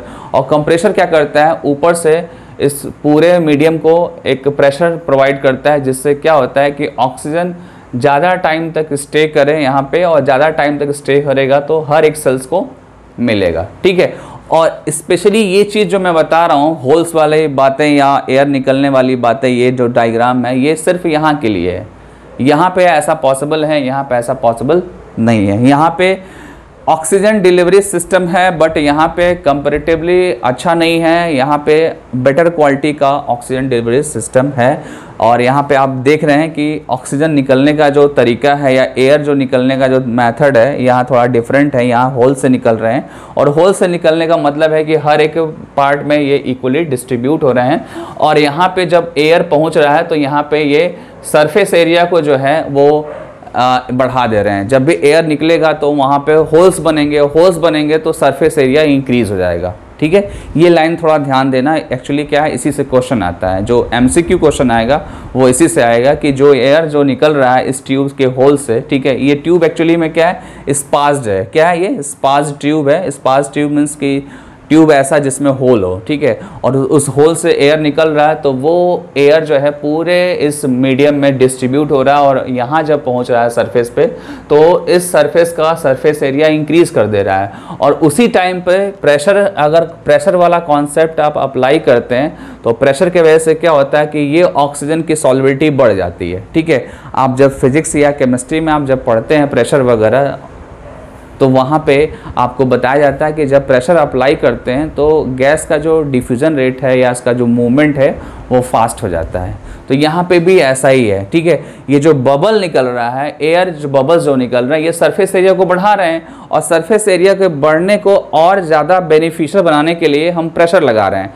प्रेशर जब लगेगा तो ज़्यादा लार्ज एरिया पे लगेगा या लार्ज सरफेस एरिया पे लगेगा, तो जब ज़्यादा लार्ज सरफेस एरिया पे लगेगा तो ज़्यादा टाइम तक वहाँ पे एयर अवेलेबल होगा और वहाँ पे प्रॉपर ऑक्सीजन की डिलीवरी होगी, ठीक है। आप जब एनसीईआरटी देखते हैं तो एनसीईआरटी में यहाँ पे डायग्राम के साथ मेंशन होता है increase surface area for oxygen transfer, ठीक है। Bubbles dramatically increase the oxygen transfer area, ठीक है। तो ये इसीलिए लिखा हुआ है क्योंकि यहाँ पे ये कॉन्सेप्ट आपको अप्लाई करना है, ठीक है। तो ये जो ट्यूब है, ये जो होल है या ये जो स्पाज सिस्टम वाला बायोरिएक्टर है, ये ओनली यहाँ पे है, ठीक है। और इस पर्टिकुलर बायोरिएक्टर को आप क्या बोलते हैं? Spas steered tank bioreactor. और यहाँ पे जो ये बायोरिएक्टर है ये सिंपल स्टीयर्ड टैंक बायोरिएक्टर है और यहाँ पे उस टाइप का ऑक्सीजन डिलीवरी सिस्टम नहीं है, बट यहाँ पे जो एजिटेटर सिस्टम है वो ज़्यादा डेवलप है, ठीक है। अब आते हैं फोम कंट्रोल सिस्टम पे। फोम कंट्रोल सिस्टम क्या होता है इसको समझते हैं। फोम कंट्रोल सिस्टम में होता क्या है कि जब सेल मल्टीप्लाई करते हैं और सेल साथ ही साथ न्यूट्रिएंट्स को यूज़ करते हैं या अदर जो वाइटामिन सप्लीमेंट्स हैं उनको यूज़ करते हैं, तो बहुत सारे रिएक्शंस होते हैं, ठीक है। बहुत सारे वहाँ पे रिएक्शंस होते हैं और रिएक्शंस जब होते हैं तो वहाँ पे बबल्स बनते हैं। बबल्स मीन्स कि फोम बनते हैं, फोम, ठीक है। आप फोम समझते होंगे। फोम बनता है इसलिए क्योंकि वहाँ पे बहुत सारी चीज़ें हैं और वो कंटिन्यूअस मिक्स हो रही हैं एजिटेटर सिस्टम से। तो फोम ज़्यादा बनेगा तो वो एक इंटरफेयर क्रिएट करेगा, ठीक है, एक इंटरफेरेंस क्रिएट करेगा और इंटरफेरेंस से क्या होगा कि आपका जो प्रोसीजर है वो स्लो हो जाएगा, ठीक है। तो उसको भी क्या करना है? कंट्रोल करना है। एक बार फिर से रिपीट कर दूं, जब ये फोम फॉर्म होगा तो वहाँ पे क्या होगा? इंटरफेरेंस स्टार्ट हो जाएगा, इंटरफेयर करने लगेंगे फोम और आपके जो सेल्स को मिलने वाले न्यूट्रिएंट्स है या गैसेस हैं वो प्रॉपरली मिल नहीं पाएंगे। तो उस कंडीशन में हमको फोम की लिमिटेशन डिसाइड करनी पड़ती है और फोम की लिमिटेशन में आपको करना क्या होता है? वहाँ पे एंटी फोमिंग सिस्टम आपको अप्लाई करना होता है जो फोम के अमाउंट को अकॉर्डिंग टू डिमांड वो डिक्रीज करता रहता है, ठीक है, कंट्रोल करता रहता है। तो वो फोम कंट्रोल सिस्टम भी यहाँ पे अप्लाई करते हैं। आप देखो यहाँ पे लिखा फोम ब्रेकर, ठीक है। फोम ब्रेकर का मतलब जो भी यहाँ झाग या जो बबल्स बनेंगे उनको ये ब्रेक करता रहेगा ताकि फोम का फॉर्मेशन कम हो और availability of nutrients, gases, supplements हर एक सेल को इक्वली हो, ठीक है। ये इसका एडवांटेज है, ठीक है। नेक्स्ट आते हैं टेम्परेचर कंट्रोल सिस्टम। तो टेम्परेचर कंट्रोल सिस्टम में क्या है कि आपको पता है कि ये दोनों बायोरिएक्टर्स में रिएक्शंस हो रहे हैं तो बायोरिएक्टर के अंदर टेम्परेचर राइज करेगा, ठीक है। टेम्परेचर राइज करेगा तो टेम्परेचर राइज जब हो जाएगा तो उसको कंट्रोल आप दो तरीके से कर सकते हैं, या तो आप वाटर से उसको कंट्रोल करिए या तो एयर से कंट्रोल करिए, ठीक है। या तो उसको वाटर से कंट्रोल करिए या तो एयर से कंट्रोल करिए। तो जो बायोरिएक्टर्स होता है, बायोरिएक्टर्स का ऊपर का एक लेयर, एक्स्ट्रा लेयर होता है, जैकेट बोलते हैं। उस जैकेट के अंदर जो है हम कोल्ड वाटर की सप्लाई अकॉर्डिंग टू नीड हम करते रहते हैं, ठीक है। जब वाटर की सप्लाई उसके पूरे सरफेस पे होता रहता है तो अंदर का जो टेम्परेचर है वो मैनेज होता है, ठीक है। अंदर का टेम्परेचर मैनेज होता है और ये सारी बातें एनसीईआरटी में मेंशन नहीं है, मैं आपको बता रहा हूँ, एक्स्ट्रा बता रहा हूँ, ठीक है। तो ये टेम्परेचर कंट्रोल करने का सिस्टम है और पीएच का भी कुछ ऐसा ही सिस्टम है। पीएच के लिए इनलेट्स बने हुए हैं, ठीक है। पीएच के लिए इनलेट्स बने हुए हैं। एक्चुअली क्या होता है, इनलेट्स से के थ्रू जो है, इनलेट्स के थ्रू आप क्या करते हैं, एसिड और बेस को डालते हैं बायोरिएक्टर्स में, ठीक है। और आप अपने डिमांड के हिसाब से अंदर का पीएच आप मेंटेन करते रहते हैं, ठीक है। तो ये चीज़ आप ध्यान दीजिएगा कि ये जो सिस्टम है ये ओवरऑल बायोरिएक्टर्स को मेंटेन करते हैं, ठीक है। एक चीज़ और है कि इस बायोरिएक्टर में जो भी चीज़ें आप डाल रहे हैं उसके लिए आप एक पाथवे बना रहे हैं, ठीक है। एक इसकी ओपनिंग है जिसको आप इनलेट्स बोल रहे हैं। क्या बोल रहे हैं? इनलेट्स बोल रहे हैं। और इसी के अपोजिट एक पॉइंट ये है कि आप जब रिएक्शंस होते हैं, ट्रांसफॉर्म सेल्स मल्टीप्लाई होते हैं, प्रोडक्ट्स बनता जाता है, तो बीच बीच में आप क्या करते हैं, आप प्रोडक्ट को निकालते रहते हैं। तो प्रोडक्ट को निकालेंगे कैसे? आउटलेट के थ्रू, ठीक है, आउटलेट के थ्रू आप प्रोडक्ट को निकालते रहेंगे। और ये जो आपका बायोरिएक्टर मैं डिस्कस कर रहा हूँ ये कंटिन्यूअस कल्चर सिस्टम बेस्ड है। तो कंटिन्यूअस कल्चर सिस्टम बेस्ड है, तो इसमें लगातार आपको ये सारे के सारे जो ऑप्टिमम ग्रोथ कंडीशंस हैं आपको प्रोवाइड करने होंगे। आपको सप्लीमेंट, न्यूट्रिएंट्स, आपको salt, vitamins, oxygen, acid base जो भी है, ये हमेशा आपको थोड़े थोड़े देर पे आपको इसमें डालना पड़ेगा थ्रू द इनलेट्स। और सिमिलरली उसी मैनर में आप जैसे ही प्रोडक्ट्स बनेंगे या नए नए सेल्स बनेंगे, मल्टीप्लाई करेंगे, तो कुछ सेल्स आप जो है निकालते रहेंगे आउटलेट के थ्रू, ठीक है। तो इसी बेस पे आप इस पूरे बायोरिएक्टर को क्या बोलते हैं? कंटिन्यूअस कल्चर सिस्टम बोलते हैं, ठीक है। और आपको मैं बता दूं कि बायोरिएक्टर जो है कंटिन्यूअस कल्चर सिस्टम बेस्ड भी होता है और बैच कल्चर सिस्टम बेस्ड भी होता है। मतलब बैच वाइज भी बना सकते हैं और कंटिन्यूअस वाइज भी बना सकते हैं, बट आपको एनसीईआरटी फॉलो करना है तो एनसीईआरटी के पॉइंट्स पढ़िए, ठीक है। तो ये मैंने आपको मैक्सिमम पॉइंट्स बता दिया। अब आते हैं किस पे, हम सेल्स की ग्रोथ पे थोड़ा डिस्कशन कर लेते हैं। जो भी यहाँ पे आपने इनाकुलम लिया या जो भी सेल लिया, ट्रांसफॉर्म सेल्स यहाँ पे मल्टीप्लाई कर रहा है न्यूट्रिएंट्स को यूज़ करके या अदर जो कंपोनेंट्स हैं इनको यूज़ करके वो मल्टीप्लाई कर रहा है। तो मल्टीप्लाई करने का जो पैटर्न होता है वो कैसे होता है, इसको समझने की कोशिश करिए, ठीक है। और इसके लिए मैंने ग्राफ बना रखा है। ग्राफ के दो पैरामीटर हैं, इधर की तरफ है टाइम और इधर है नंबर ऑफ सेल्स, ठीक है। स्टार्टिंग में सपोज दैट कि आपने कुछ सेल लिया एज ए इनाकुलम, यहाँ पे आपने कुछ सेल ले लिया, ठीक है, और वहाँ से स्टार्टिंग हुई ग्रोथ। स्टार्टिंग में आपको पता है कि न्यूट्रिएंट्स आपने अभी तुरंत दिया है, तो वहाँ पे क्या होगा, मल्टीप्लिकेशन रेट फास्ट होगा, एक्सपोनेंशियली वहाँ पे सेल्स क्या होंगे, मल्टीप्लाई होंगे। और एक्सपोनेंशियली मल्टीप्लाई होंगे तो ग्राफ आपका ऊपर की तरफ ये शिफ्ट होता हुआ दिखेगा, ठीक है। जब ग्रोथ स्टार्ट होता है तो उस फेज को आप बोलते हैं लैग फेज। बट जैसे ही एक्सपोनेंशियल ग्रोथ होता है, मतलब कि 10 से 20, 20 से 100 ऐसे करके जब मल्टीप्लाई करते हैं तो उस फेज को आप वो क्या बोलते हैं, लॉग फेज बोलते हैं, as well as exponential phase बोलते हैं। और जैसे ही न्यूट्रिएंट्स फिनिश होने वाला होता है, जैसे ही न्यूट्रिएंट्स सप्लीमेंट्स फिनिश होने वाला होता है, तो वहाँ उस स्टेज को आप क्या बोलते हैं, स्टेशनरी फेज बोलते हैं, ठीक है। अभी फिनिश होने वाला है, मतलब ऑलमोस्ट कंज्यूम हो चुका है। तो जब कंज्यूम हो चुका है तो वहाँ पे आपका क्या होगा, ग्रोथ ग्रेजुअली धीरे धीरे रुकना स्टार्ट हो जाएगा, ब्रेक हो जाएगा, स्टॉप हो जाएगा, ठीक है।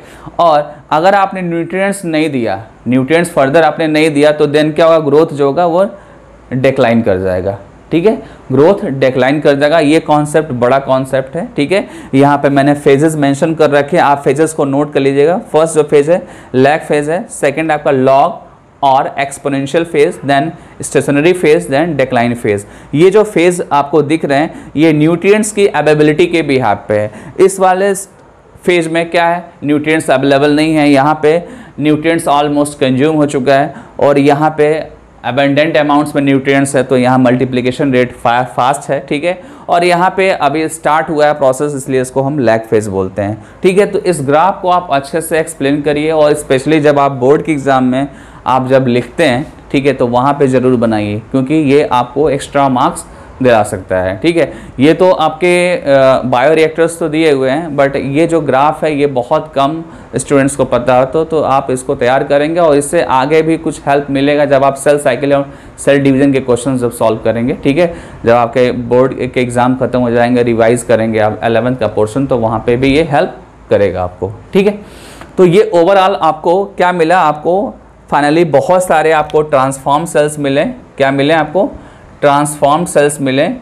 और ट्रांसफॉर्म सेल्स के अंदर आपको आपका प्रोडक्ट मिला। वो प्रोडक्ट क्या मिला, प्रोटीन। हमने क्या माना था कि प्रोटीन हमारा टारगेट प्रोडक्ट है और यही प्रोटीन हमको चाहिए, और इसी प्रोटीन को हम क्या करेंगे, रिट्राइव करेंगे सेल्स को ब्रेक करके, ठीक है। बायोरिएक्टर में फाइनली आपको लास्ट में क्या मिलेगा, आपका प्रोडक्ट मिलेगा। प्रोडक्ट कैसे मिलेगा इसको एक बार समझ लीजिए। बायोरिएक्टर प्रोसेस कंप्लीट होने के बाद आपको पता है कि बायोरिएक्टर जो मशीन है जो कंटेनर है उस कंटेनर में बहुत सारे आपको ट्रांसफॉर्म सेल्स मिलेंगे। और ट्रांसफॉर्म सेल्स के अंदर क्या है, फॉरेन डीएनए है, आर डिज़ायर डीएनए, और वो एक्सप्रेस कर रहा है अंदर, ठीक है, एक्सप्रेस किया भी होगा, कंप्लीट कर चुका होगा मे बी, ठीक है। तो अगर वो कंप्लीट कर लिया है तो उससे क्या बनेगा, आपका डिज़ायर्ड प्रोडक्ट बनेगा। और मैंने यहाँ पे डिज़ायर्ड प्रोडक्ट ये कंसिडर किया है कि वो प्रोटीन है, ठीक है। तो फाइनली उस ट्रांसफॉर्म सेल्स के अंदर प्रोटीन बन चुका है बायोरिएक्टर के अंदर, ठीक है। अब उसको क्या करना है, उन सारे सेल्स को ब्रेक करना है, उनसे आपको प्रोडक्ट को एक्सट्रैक्ट करना है, और एक्सट्रैक्ट करने के लिए आपको सेपरेशन प्यूरिफिकेशन करना होगा। सेपरेशन प्यूरिफिकेशन करने को आप क्या बोलते हैं, डाउन स्ट्रीम प्रोसेसिंग बोलते हैं। आपके बुक में एक सेपरेट हेडिंग है डाउन स्ट्रीम प्रोसेसिंग, और उसमें ये मेंशन है कि जब आपको फाइनली बायोरिएक्टर का स्टेप कंप्लीट कर लेते हैं तो वहाँ आप क्या करते हैं, वहाँ से सेल्स को निकालते हैं, और सेल्स से फिर आप प्रोडक्ट को एक्सट्रैक्ट करते हैं, उसको सेपरेट करते हैं, उसको प्यूरिफाई करते हैं। सेपरेशन और प्यूरिफिकेशन को हम कलेक्टिवली डाउन स्ट्रीम प्रोसेसिंग बोलते हैं, ठीक है। तो ये आपका प्रोसेस हो गया। उसके बाद से क्या करते हैं, उस प्रोडक्ट का फॉर्मुलेशन करते हैं, उसमें सूटेबल प्रिजर्वेटिव अप्लाई करते हैं, ठीक है, ऐड करते हैं प्रिजर्वेटिव, ठीक है, एंड सम अदर कंपोनेंट्स भी हम ऐड करते हैं एज ए एक्सिपिएंट, ठीक है। और फिर उसको हम क्लिनिकल ट्रायल्स में अप्लाई करते हैं, ठीक है। क्लिनिकल ट्रायल्स अप्लाई करने के बाद कुछ जो है हम और भी क्वालिटी कंट्रोल के लिए स्टेप्स फॉलो करते हैं, और लास्ट में जैसे ही वो अप्रूव्ड हो जाता है, ठीक है, अप्रूव्ड होने के बाद उसको मार्केट में सेल कर देते हैं, ठीक है। तो आपने इस पूरे फ्लो चार्ट में आपने देखा कि ये जो पार्ट है सेपरेशन और प्यूरिफिकेशन, ये क्या है, डाउन स्ट्रीम प्रोसेसिंग है, यही आपको मेनली फोकस करना है। उसके बाद से आपको क्या करना है, फार्मुलेशन और साथ में प्रिजर्वेटिव ऐड करना है, फिर क्लिनिकल ट्रायल में लगाना है उसको, और देन उसको कुछ टेस्टिंग करने हैं, और फिर मार्केट में उसको सेल कर देना है, ठीक है। यहाँ से और जो यहाँ तक स्टेप है ये आपका बायोरिएक्टर में होगा, ठीक है। ये जो स्टेप है आपका ये बायोरिएक्टर के अंदर होगा, और जैसे उस बायोरिएक्टर के अंदर जो ट्रांसफॉर्म सेल्स है वो प्रोडक्ट बना लेगा, तो उस प्रोडक्ट को हम सेपरेट और प्यूरिफाई करेंगे। सेपरेशन और प्यूरिफिकेशन डाउन स्ट्रीम प्रोसेस को ही बोलते हैं, ठीक है। तो ये आपका डाउन स्ट्रीम प्रोसेसिंग कंप्लीट हो गया। आप एक बार एनसीईआरटी पढ़िएगा, ठीक है। कोई प्रॉब्लम होगा तो आप मेरे से क्वेश्चन पूछ सकते हैं। इसके बाद जो नेक्स्ट हेडिंग है वो है आपका पीसीआर, ठीक है। पीसीआर का फुल फॉर्म होता है पॉलीमरेज चेन रिएक्शन, ठीक है। मतलब यहाँ पे पॉलीमराइजेशन होगा, ठीक है। किसका पॉलीमराइजेशन होगा, डीएनए का होगा, ठीक है। और ये जो टेक्निक है कैरी मुलिस ने 1985 में इसको डिस्कवर किया था, और इसमें बताया था कि जब आपको कोई भी शॉर्ट फ्रेगमेंट ऑफ डीएनए मिले और आप चाहते हैं उसको एम्पलीफाई करना, तो आप पीसीआर से एम्पलीफाई कर सकते हैं। वैसे भी मैं आपको बता दूं कि अभी जो कोविड-19 का जो टेस्ट है वो पीसीआर के थ्रू ही हो रहा है, और पीसीआर में डिफरेंट टाइप हैं। उसमें से एक टाइप है आपका आरटी-पीसीआर, ठीक है। RT-PCR means reverse transcriptase PCR, और ऐसे बहुत सारे पीसीआर हैं। और ये पीसीआर आज के डेट में आपको नया लग रहा होगा। ये जो पीसीआर टेक्निक है ये नियर अबाउट 25 ईयर्स पहले ही इसको मार्केट में लॉन्च कर दिया गया था, और इसका यूज़ करना हम कॉमर्शियली यूज़ करना स्टार्ट कर दिए थे, ठीक है। बट आपको लग रहा होगा कि अभी ये नया नया है, बट नया नहीं है ये। मैंने इसको 2003 में पीसीआर को फर्स्ट टाइम पढ़ा था, ठीक है। फिलहाल आते हैं पीसीआर पे। पीसीआर में हमको ये करना है कि सपोज दैट कभी भी आपको कहीं से भी अगर डीएनए का सैंपल मिले और बाय द वे वो शॉर्ट हो, तो उस सैंपल को आप एम्पलीफाई कर सकते हैं, ठीक है, पीसीआर के थ्रू। दूसरा पॉइंट ये है कि पीसीआर एक ऐसा मेथड है जिसमें विदाउट सेल यूज़ किए हुए आपको डीएनए के डीएनए कॉपी बन जाते हैं, ठीक है। मतलब डीएनए मल्टीप्लाई कर जाते हैं। एक बार फिर से बता दूं कि जो आपने रिकॉम्बिनेंट डीएनए टेक्नोलॉजी में पढ़ा उसमें आपने देखा कि आपने सेल लिया, सेल से डीएनए निकाला, फिर डीएनए को वेक्टर में लगाया, फिर होस्ट में डाला और होस्ट में मल्टीप्लाई किया, ठीक है। वहाँ पे भी सेल का मल्टीप्लिकेशन हो रहा है, बट वो जो मल्टीप्लिकेशन है वो सेल बेस्ड मल्टीप्लिकेशन है, ठीक है, सेल बेस्ड मल्टीप्लिकेशन है। और वहाँ पे प्रैक्टिस की ज़रूरत है। वहाँ पे अगर आपकी प्रैक्टिस अच्छी नहीं होगी तो आप क्लोनिंग नहीं कर सकते हैं। वो एक टाइम टेकिंग प्रोसेस है और एक डिफ़िकल्ट प्रोसेस है। बट पीसीआर एक ऐसा प्रोसेस है जिसमें सेल की रिक्वायरमेंट नहीं होती है। इसमें सिंपली एक आपको डीएनए का फ्रेगमेंट चाहिए और उस डीएनए के फ्रेगमेंट से ही आपका एम्प्लीफिकेशन प्रोसेस या मल्टीप्लिकेशन क्लोनिंग हो सकता है। ठीक है, तो इसको आप बोल सकते हैं सेल फ्री क्लोनिंग। क्या बोल सकते हैं पीसीआर को? सेल फ्री क्लोनिंग भी बोल सकते हैं। ठीक है, तो इसमें होगा क्या, पहले तो इसमें समझिए कि ये आपका डीएनए का मल्टीप्लिकेशन प्रोसीजर है और इसके अंदर 3 स्टेप्स होते हैं। आपके सामने वो स्टेप लिखे हुए हैं। फर्स्ट जो स्टेप है वो क्या है?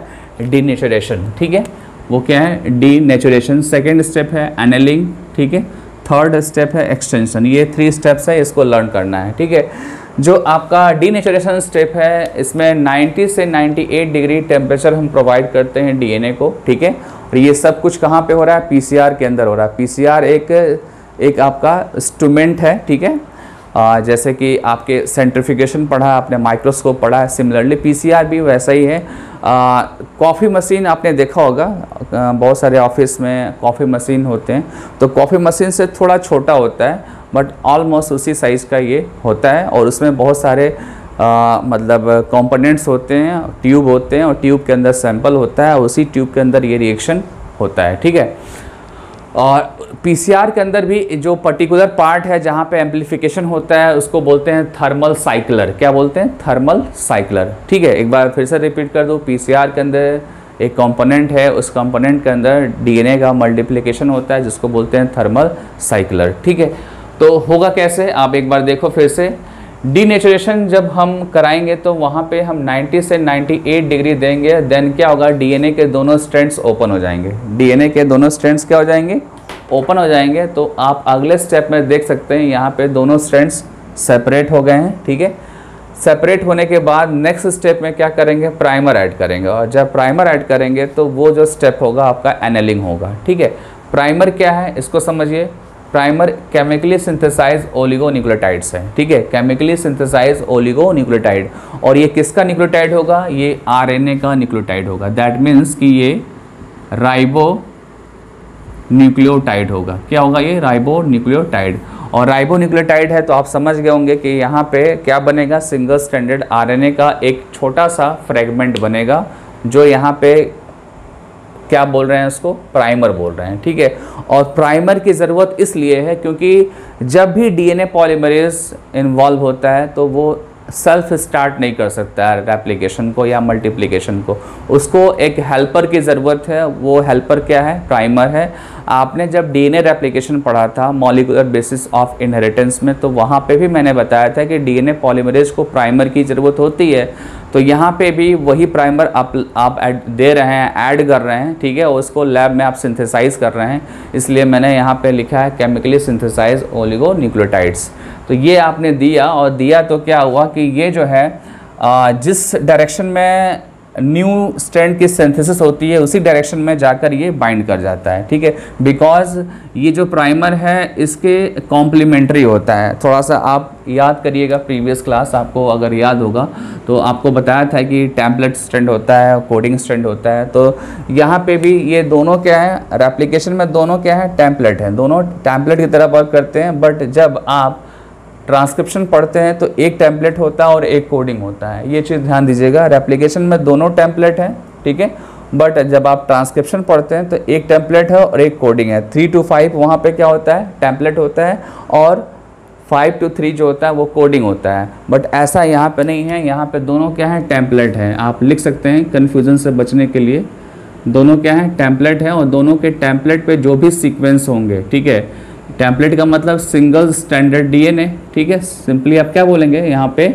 इस केस में सिंगल स्टैंडर्ड डीएनए है तो इस पे जो भी सीक्वेंस होगा, ठीक है, उस सीक्वेंस के अकॉर्डिंग प्राइमर आके अटैच होगा, क्योंकि प्राइमर उसका कॉम्प्लीमेंट्री है। और अटैच जब होगा तो उस टाइम पे जो टेम्परेचर होगा वो 40 to 60 होगा। बहुत सारे बुक्स में इसको 55 डिग्री लिखा हुआ है, तो वो भी चलेगा क्योंकि उसके बीच का ऑलमोस्ट है ये। ठीक है, 50 लिखो, ज़्यादा बेटर होगा आपके लिए, तो 55 आपका एवरेज निकल जाएगा। ठीक है, अब करना क्या है आपको? नेक्स्ट स्टेप में जाने से पहले आपको कुछ इंग्रेडिएंट्स ऐड करना है, लाइक डीएनए पॉलीमरेज ऐड करना है। डीएनए पॉलीमरेज पीसीआर में पर्टिकुलरली कौन सा यूज़ करते हैं?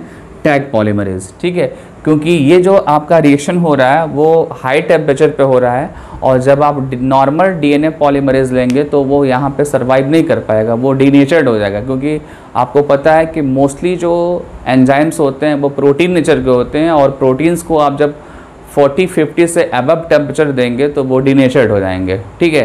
तो डीनेचरेशन से बचने के लिए जो है एक दूसरे टाइप का पॉलीमरेज लिया गया है जिसको क्या बोलते हैं, टैग पॉलीमरेज। और ये जो है टैग पॉलीमरेज ये थर्मोस्टेबल होता है। थर्मोस्टेबल मतलब हाई टेम्परेचर पे ये स्टेबल होगा, इसमें चेंज नहीं होगा। और ये एक पर्टिकुलर टाइप के बैक्टीरिया से इसको निकाला गया है जिसको बोलते हैं थर्मस एक्वेटिकस। जब आप बायोलॉजिकल क्लासिफिकेशन पढ़ते हैं क्लास 11th में तो वहाँ पे आर्की बैक्टीरिया एक हेडिंग है, ठीक है। जब आप मोनरा किंगडम पढ़ते हैं तो वहाँ पे आर्की बैक्टीरिया हेडिंग है। आर्की बैक्टीरिया का एक पर्टिकुलर एग्जाम्पल क्या है, थर्मस एक्वेटिकस। थर्मस एक्वेटिकस में आपका टैग पॉलीमरेज होगा। ये जो टैग पॉलीमरेज है ये हाई टेम्परेचर पे भी अपना वर्क परफॉर्म करता है, ठीक है। पीसीआर में टेम्परेचर चूँकि हाई है, क्योंकि आप टेम्परेचर को यहाँ पे अपने अकॉर्डिंग सेट कर रहे हैं और वो हाई है, और हाई है तो हाई टेम्परेचर पे बहुत कम ऐसे पॉलीमरेज एंजाइम होते हैं जो अपना वर्क को परफॉर्म कर पाते हैं। एक और एंजाइम है जिसको बोलते हैं PFU, ठीक है। ये भी क्या है, PFU पॉलीमरेज है, और इसको भी आप बोल सकते हैं कि ये भी क्या है, थर्मोस्टेबल पॉलीमरेज है। थर्मोस्टेबल पॉलीमरेज है। तो ये आपने पॉलीमरेज लिया और साथ में डीएनए के न्यूक्लियोटाइड्स लिया, क्योंकि प्राइमर के आगे जो नए न्यूक्लियोटाइड्स आएंगे वो डीएनए वाले होंगे। तो डीएनए के न्यूक्लियोटाइड्स यहाँ पे मैंने लिया, ठीक है। और वो डीएनए के न्यूक्लियोटाइड्स मैंने यहाँ पे ब्लू लाइन से रिप्रेजेंट किया है। आप देखो यहाँ से यहाँ तक ब्लू है और फिर यहाँ से यहाँ तक ब्लू है, ठीक है। तो इससे ये समझ में आ गया कि जो ब्लैक वाला है वो तो प्राइमर है, आरएनए का न्यूक्लियोटाइड है, और जो ब्लू वाला है वो डीएनए के न्यूक्लियोटाइड्स का पॉलीमर है, ठीक है। तो यहाँ से यहाँ तक डीएनए का स्ट्रैंड है और यहाँ से यहाँ तक डीएनए का स्ट्रैंड है। ये जो ब्लैक वाला है ये आरएनए के प्राइमर्स है, और ये जो ब्लू वाले हैं यही क्या है, न्यूली सिंथेसाइज डीएनए स्ट्रैंड्स हैं। और जब ये सिंथेसाइज होते हैं तो उस समय डीएनए के न्यूक्लियोटाइड्स यूज़ होते हैं, देन ये टैग पॉलीमरेज यूज़ होता है, और साथ में 72 डिग्री टेम्परेचर हम मेंटेन करते हैं, ठीक है। और जब ये सब कुछ हम मेंटेन कर देते हैं तो उस समय क्या होता है, पॉलीमराइजेशन स्टार्ट हो जाता है। और पॉलीमराइजेशन जब होता है तो प्राइमर का यूज़ करते हुए आगे के जो न्यूक्लियोटाइड्स है वो ऐड होते जाते हैं 1 by 1 with the help of DNA polymerase. और ऐसा होता है तो इस प्रोसेस को क्या बोलते हैं, एक्सटेंशन बोलते हैं। क्या बोलते हैं, एक्सटेंशन, ठीक है। तो देखा जाए तो ये टॉपिक बहुत आसान है, बहुत ज़्यादा टफ नहीं है। बस इसमें आपको टेम्परेचर नेम, जो स्टेप्स के नेम हैं वो आपको याद करने हैं, आपको एंजाइम के नेम याद रखने हैं, आपको इंग्रेडिएंट्स के नेम याद रखने हैं, ठीक है। तो ये सारी चीज़ें आप याद रखेंगे तो ये बड़े इजीली आप इसको बोर्ड में और आप नीट में इसके क्वेश्चंस कर सकते हैं, ठीक है। एक बार फिर से बता दूं कि पीसीआर की डिस्कवरी कैरी मिलियस ने किया था, ठीक है। और आप चाहोगे तो इस प्रोसेस को आप बार बार रिपीट कर सकते हैं। ये जो यहाँ से और यहाँ तक जो प्रोसेस हुआ है, दैट मीन्स कि 1 से 2 डीएनए यहाँ बना है, तो ये ओनली 3 मिनट्स में बने हैं, ओनली 3 मिनट्स में बने हैं। आप अगर ये रिपीटिशंस आप या ये साइकिल आप बढ़ा दें, ठीक है, क्योंकि ये मशीन क्या है, कंप्यूटराइज मशीन है, तो आप अगर इसको 40, 50, 100 साइकिल अगर मेंटेन कर देते हैं तो आपको यहाँ पे मिलियंस ऑफ डीएनए मिल सकते हैं, मिलियंस ऑफ डीएनए यहाँ पे आपको मिल सकते हैं, ठीक है। तो फाइनली आपका यहाँ पे पीसीआर ख़त्म हो रहा है और साथ में ये चैप्टर भी ख़त्म हो रहा है। आपके लिए एक छोटा सा टास्क है, वो ये है कि आपने जो पूरे चैप्टर में पढ़ा उस चैप्टर में एक था आपका सेल बेस्ड क्लोनिंग और एक है आपका सेल फ्री क्लोनिंग। तो इस पे आप डिफरेंस एक तैयार कर लीजिएगा। अगर आप बोर्ड देंगे इस साल तो डिफरेंस आपको तैयार करना चाहिए, ठीक है।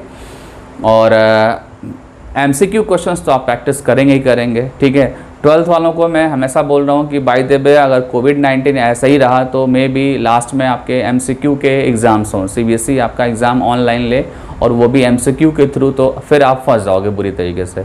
तो इसलिए मैं बार बार बोल रहा हूँ कि आप MCQ की भी प्रैक्टिस करो। और वैसे भी अगर नॉर्मली भी एग्ज़ाम होगा आपका तो कुछ क्वेश्चंस आपके MCQ के होंगे, और जब होंगे तो आपको वो भी करना है। तो ओवरऑल आपको आई थिंक MCQ को भी सॉल्व करना चाहिए। और जो मैं रूटीन में आपको डिस्क्रिप्टिव क्वेश्चंस देता रहता हूँ उसको भी प्रैक्टिस करिए, उसके परफेक्ट आंसर आप लिखना सीखिए, ठीक है। तभी आप 100 में 100 आपको मिलेगा, ठीक है। तो ये उम्मीद करता हूँ कि मेरी सारी बातें आप मानेंगे, ठीक है। ओके स्टूडेंट्स, बाय, मिलते हैं नेक्स्ट चैप्टर में। नेक्स्ट चैप्टर आपका क्या है, बायोटेक्नोलॉजी एंड इट्स एप्लीकेशन। ठीक है, बाय।